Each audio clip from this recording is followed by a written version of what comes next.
देखो इससे जो अगला क्वेश्चन है क्वेश्चन नंबर 14, इसमें क्या कहता है देखो,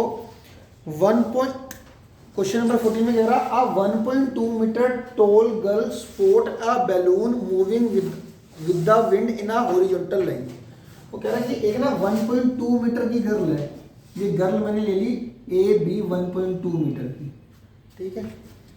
अब वो कह रहा है वो स्पोर्ट कर रही है, मतलब देख रही है एक बैलून को जो हॉरिजॉन्टली मूव कर रहा है। फिलहाल के लिए लेट कर लेता हूँ, इनिशियली वो सी पॉइंट पर है और हॉरिजॉन्टली मूव कर रही है विंड से, तो मतलब यूं जाएगी, ठीक है। आगे देखते हैं क्या कह रहा है। If line at a height of 88.2 meter up from the ground, कह रहा है जो बैलून है ये 88.2 मीटर ग्राउंड से, 88.2 मीटर है ये पूरा, वो बैलून ग्राउंड से कितने है 88.2 मीटर अबव द ग्राउंड है, ठीक हो गया जी। इसके बाद वो कह रहा है कि the angle of elevation of the balloon from the I of the girl at any instant is 60 degree. वो कह रहा है कि पर्टिकुलर टाइम पर जब उसने देखा तब एट एनी इंस्टेंट, इस समय जो एंगल ऑफ एलिवेशन है तो ये लाइन ऑफ साइट होगी और यहाँ से मैंने हॉरिजॉन्टल लाइन बना ली, ये कितना हो गया 60 डिग्री, ठीक है जी। और after some time the angle of elevation reduces to 30 degree.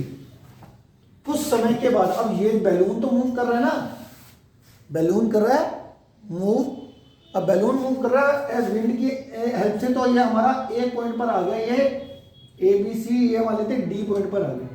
अब इस पॉइंट से इस पॉइंट का जो एंगल ऑफ एलिवेशन है अब वो कितने का हो गया 30 डिग्री का हो गया, ठीक है।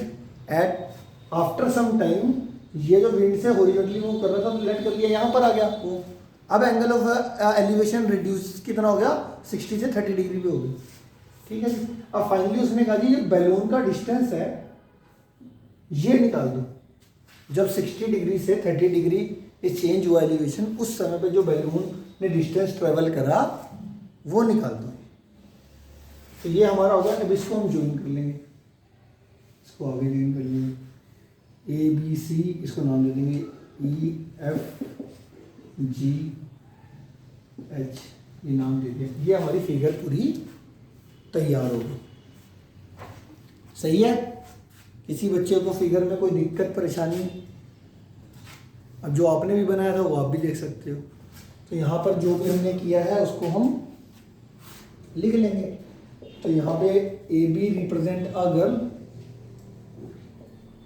ए बी रिप्रेजेंट अ गर्ल, ठीक है। और एक सी डी क्या है, डिस्टेंस मूव्ड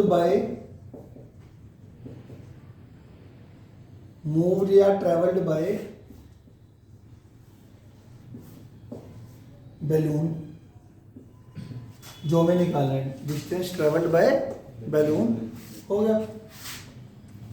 यहाँ पे मूव वर्ड यूज भी कर सकते हो।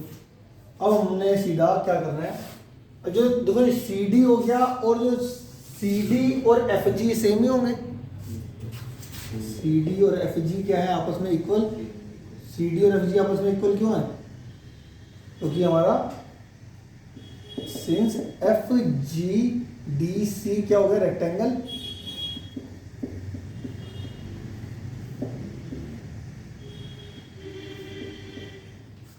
एफ जी डी सी क्या हो गया हमारा एक रेक्टेंगल, ठीक है। मेरी बात समझ में आ गई। तो मैं क्या करूंगा, अब एफ जी निकालने की कोशिश करूंगा। एफ जी कैसे निकालूंगा, जो छोटी ट्रायंगल ये सी बी एफ में बी एफ निकाल सकता हूं, सी बी एफ में बी एफ निकालूंगा, डी बी जी के अंदर ये बी जी निकालूंगा। अगर मैं बी जी में से बी एफ माइनस कर दूंगा तो एफ जी आ जाएगा, वही डिस्टेंस बैलून आ जाएगा। तो दोनों राइट ट्रायंगल का क्या करूंगा, मैं दोनों राइट ट्रायंगल में बेस निकाल दूंगा, ठीक है। तो मैं 1 बाय 1 स्टार्ट कर रहा हूँ। In right triangle C B F, in right triangle C B F में मैंने क्या करा, सी बी एफ में परपेंडिकुलर अपॉन बेस, मतलब क्या आ जाएगा मेरा C F upon B F, ये कितना आ जाएगा 1060, 1060 कितना होता है √3। अब ये देखो जरा, ये जो 88.2 मीटर पूरा था, अब ये 1.2 मीटर है तो ये भी कितना होगा 1.2 मीटर। अब 88.2 में से 1.2 मीटर माइनस करोगे तो ये कितना आ जाएगा डिस्टेंस 87 मीटर। तो यहाँ पे हमारा जो CF हो गया वो कितना हो गया 87/BF क्रॉस मल्टीप्लाई करके √3BF is equal to 87, BF is equal to 87/√3, √3 से मल्टीप्लाई √3 से डिवाइड 87√3/3 29√3 मीटर आ गई। ठीक है, ये जो ये मैंने किया है इसको आप लिख भी सकते हो कि भैया ये मेरा ये हमारे पास CE कितना दे रखा था, यहाँ पर CE था हमारे पास 88.2 मीटर और AB is equal to FE हमारा कितना था ये 1.2 मीटर। और यहाँ पे हम लिख सकते हैं ABFE क्या है, रेक्टेंगल है। ABEF क्या है, इज अ रेक्टेंगल। ठीक है, तो हमारा अब हमारे को क्या निकालना था, CF निकालना था। अब CF कैसे निकलेगा, CF अगर CE में से FE माइनस, CE में से FE माइनस, CE कितना है 88.2, FE कितना है 1.2, सोल्व करके आ जाएगा 87 मीटर। वही मैंने आपको 87 मीटर पुट कर दिया। ठीक है, क्लियर होगी चीज। आगे चलते हैं।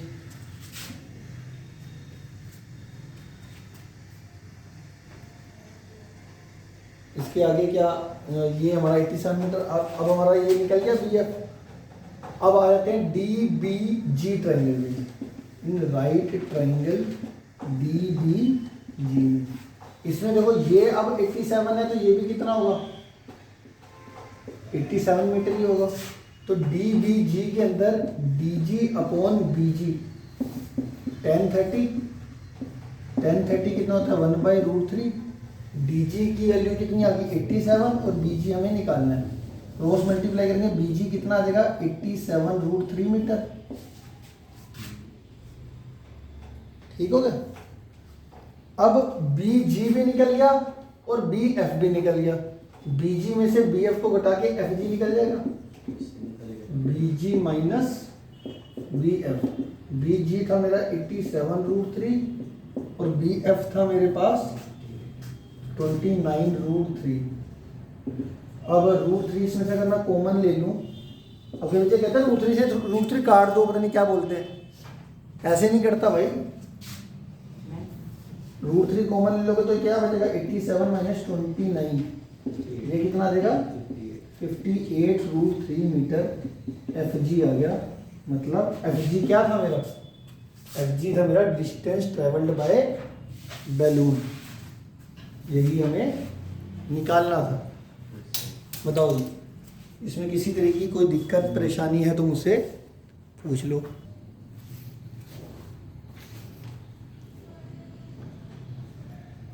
क्वेश्चन नंबर 15 में देखो क्या कह रहा है।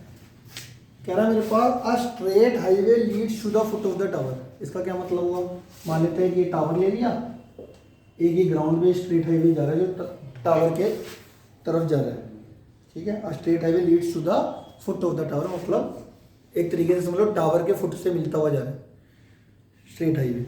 A man standing at the top of the tower observe a car eight an angle of depression 30 degree. ठीक है, अब यहाँ पर एक बंदा खड़ा हुआ है, वहाँ पे वो कोई कार देख रहा है, कार की पोजीशन मान लेते हैं C पॉइंट पर है, और उस समय पे जो उसका एंगल ऑफ डिप्रेशन है, ये तो line of side Yogi horizontal line, angle of depression कितने डिग्री का है 30 डिग्री का। ठीक हो गया जी। अब इसके आगे क्या कहता है कि which is approaching to the foot of the tower. जो ये कार है ये अप्रोच कहाँ कर रही है, फुट ऑफ द टावर की तरफ जा रही है, और 6 सेकेंड के बाद विद यूनिफॉर्म स्पीड जा रही है। स्पीड उसकी यूनिफॉर्म है। यूनिफॉर्म स्पीड का मतलब क्या होता है, सेम स्पीड से जाना। ठीक है, 6 सेकेंड के बाद, after 6 second the angle of depression of the car is found to be 60 degree. अब अगर 6 सेकंड के बाद मैंने क्या देखा, 6 सेकंड के बाद अब यहाँ पर आ जाएगी मान लेते हैं, ठीक है। अब जो इसी पॉइंट से एंगल ऑफ डिप्रेशन है, अब वो कितना हो गया, 60 डिग्री हो गया 6 सेकंड के बाद, आफ्टर 6 सेकंड। तो ये जो इस पॉइंट पर जो एंगल ऑफ डिप्रेशन था वो कितना था, 60 डिग्री। अब अल्टरनेट इंटीरियर एंगल से ये 30 डिग्री है तो ये भी 30 डिग्री, ये 60 है तो ये भी 60 डिग्री है, ठीक है। ये आ गया जी, ठीक है। अब फाइनली वो हमसे क्या कहता है, find the time taken by the car to reach the foot of the tower from this point. अब इस पॉइंट से टावर के एकदम बॉटम पर पहुंचने के लिए कितना टाइम लगेगा, मतलब इसका टाइम टेकन पूछ रहा है। यहाँ से यहाँ पे तो कार है, अब यहाँ से बॉटम तक पहुँचे, टावर के बॉटम तक पहुँचने में कितना टाइम लगेगा ये हमसे पूछ रहा है। इसमें देखो दो चीजें मेरे को समझ में आ रही हैं, एक तो स्पीड यूनिफॉर्म है, स्पीड क्या है यूनिफॉर्म, और इसका टाइम पूछ रहा है ना, इसकी हाइट दे रखी है। तो पहले मैं लेट कर लेता हूँ, इसकी हाइट लेट कर लेता हूँ h, ठीक है। लेट हाइट ऑफ टावर, वो क्या लेट कर ली, two h। Height of tower कितनी हो गई हमारे पास, h। और जो इस कार की यूनिफॉर्म स्पीड थी उसको लेट मैं कर लेता हूँ x meter per second. Let speed of car is equal to x meter per second. इधर यूनिफॉर्म स्पीड भी लिख देते हैं, let uniform speed of car is equal to x meter per second. और यहाँ से लेकर यहाँ तक का टाइम पूछ रहा था वो, यहाँ से लेकर यहाँ तक का, वो मैं लेट कर लेता हूँ t सेकेंड पे पूछा हुआ, क्योंकि स्पीड में मीटर पर सेकेंड पे ले रहा हूँ तो टाइम भी इन टर्म्स ऑफ सेकेंड ले लेता हूँ।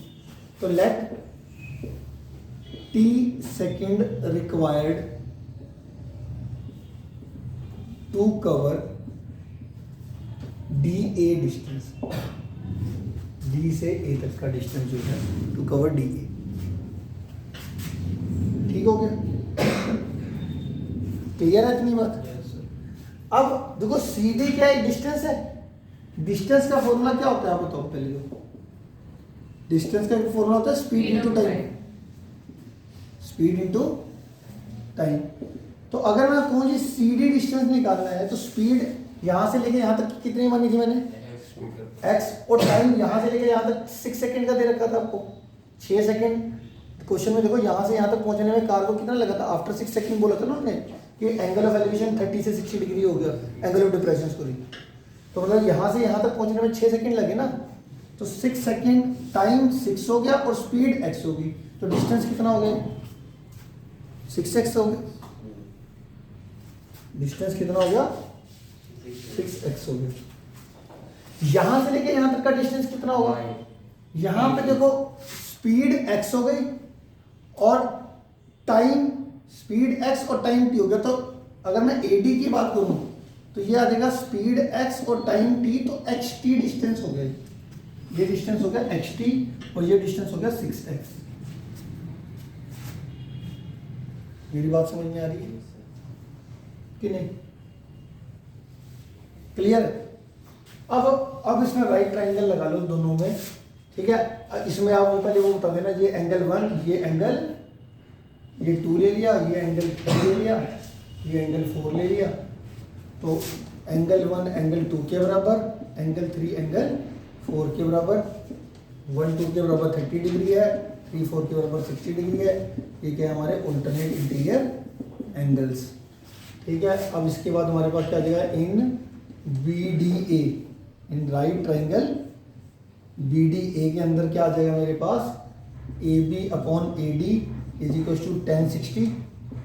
1060 कितना होता है हमारा √3, AB कितना हो गया h, AD कितना आ गया ht, h की वैल्यू कितनी आ गई √3ht, ठीक है। इसके बाद आ जाओ इन right triangle BCA, AB upon AC, वो कितना आ गया 1030, अब ए बी कितना है वही यहाँ पर देखो h, और ए सी की अगर मैं बात करूँ तो कितना है xt+6। लिखना मत कुछ भी, सिर्फ देखते रहना कि भाई मैं क्या कर रहा हूँ। जिसने लिखने पे ध्यान दे दिया समझ लेना कि उससे वो समझ ही नहीं आ रहा। इतना देखो समझ में आया आपको? दोनों में ये राइट ट्राइंगल में परपेंडिकुलर अपॉन बेस लगाया बेसिकली, ठीक है। इधर से क्रॉस मल्टीप्लाई करूंगा तो √3h किसके बराबर आ जाएगा xt+6x। अब यहां से हमारी इसको इक्वेशन 1 दे देना, h की वैल्यू √3xt पुट कर सकता हूँ यहाँ पर फ्रॉम 1 से, तो √3h की जगह पे मैं √3xt पुट कर रहा हूँ।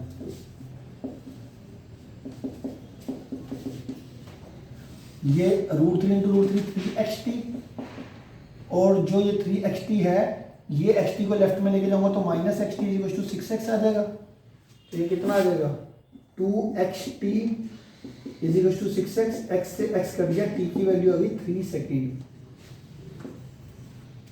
t की वैल्यू कितनी आ गई 3 सेकेंड।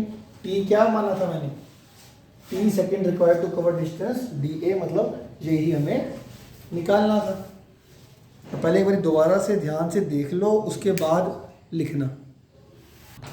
हाँ जी, देखिए क्वेश्चन नंबर 16 के अंदर क्या कहता है, the angle of elevation of the top of tower from the 2 point at a distance 4 meter and 9 meter from the base of the tower are in the same straight line are complementary, prove that height of the tower is 6 metre.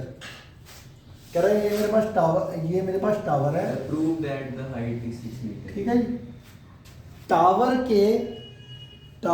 जो ये हमारे को A B tower दे रखा है, कह रहा है इसके बेस से इधर बॉटम से दो डिस्टेंस है, 4 मीटर डिस्टेंस पर एक पॉइंट है, एक 9 मीटर डिस्टेंस पर एक पॉइंट है, ठीक है। तो ये वाला डिस्टेंस 4 मीटर वाला ले लिया सी पॉइंट, और डी पॉइंट ले लिया मैंने 9 मीटर वाला डिस्टेंस, ठीक है। अब इन दोनों पॉइंटों से जो एंगल ऑफ एलिवेशन किसका होगा टॉप ऑफ टावर का, वो आपस में कॉम्प्लीमेंट्री, ये दोनों एंगल आपस में क्या हो गए कॉम्प्लीमेंट्री। अब कॉम्प्लीमेंट्री का मतलब क्या होता है, जिनका सम 90 होता है। इनका सम 90 का मतलब होता है, एक ले लेते हैं थीटा, दूसरा ले लेते हैं 90 माइनस थीटा, ठीक है। तो यहाँ पे लेट ए बी मैंने क्या कर दिया, A B B a tower, और लेट ये वाला एंगल क्या मतलब बी सी ए, इसको मैंने माना थीटा, तो ठीक है। तो therefore according to question B angle B D C B D A कितना हो जाएगा 90 माइनस थीटा। तो in right triangle B A B C A, in right triangle B C A हमारे पास इसकी हाइट को हम एच लेट कर लेते हैं, let A B is equal to H. ये हमारा कितना देगा A B upon A C is equal to 10 theta. A B की वैल्यू कितनी होगी एच, ये 4, ये आ गया 10 थीटा, ठीक है। और in right triangle B D A में, in right triangle B D A के अंदर हमारे पास A B upon D A B upon D A, ये कितना हो जाएगा 10 90 माइनस थीटा। 10 90 माइनस थीटा कितना होता है को थीटा, ये याद रखना। Yes sir. अगर किसी को पता है तो बहुत बढ़िया, थर्ड एक्सरसाइज में बताया था। तो हमारा ये 10 90 माइनस थीटा कितना होता है को थीटा। ए बी हमारे पास ये एच आ गया, और ये मेरे पास 9 आ गया, ठीक है। अब तुमने क्या करना है, इन दोनों को कर देना मल्टीप्लाई इक्वेशन 1 और 2। अब क्यों मल्टीप्लाई करा, इसके पीछे क्या रीजन है, tan theta into cot theta 1 होता है, पता है आपको? क्योंकि कोट थीटा क्या होता है 1/10 होता है ना, पता है कोट थीटा 1/10 होता है। तो लेफ्ट को लेफ्ट से मल्टीप्लाई करो h/4 into h/9, right side को राइट साइड से मल्टीप्लाई करो tan theta into cot theta 1/10 होता है, तो 10 से 10 कट के ये तो हो गया 1, ये आ जाएगा H square upon 36। H square की वैल्यू कितनी आ गई 36, एच की वैल्यू कितनी आ जाएगी √36 विद प्लस माइनस, एच की वैल्यू कितनी आ जाएगी 6 विद प्लस माइनस, एच की वैल्यू -6 तो रिजेक्ट कर देंगे क्योंकि एच क्या है height of, therefore height of tower कितना आ गया 6 मीटर। हाइट ऑफ टावर कितना आ गया हमारे पास 6 मीटर। इसमें किसी बच्चे को कोई दिक्कत है तो पूछ लो। बताना किससे मल्टीप्लाई करूं।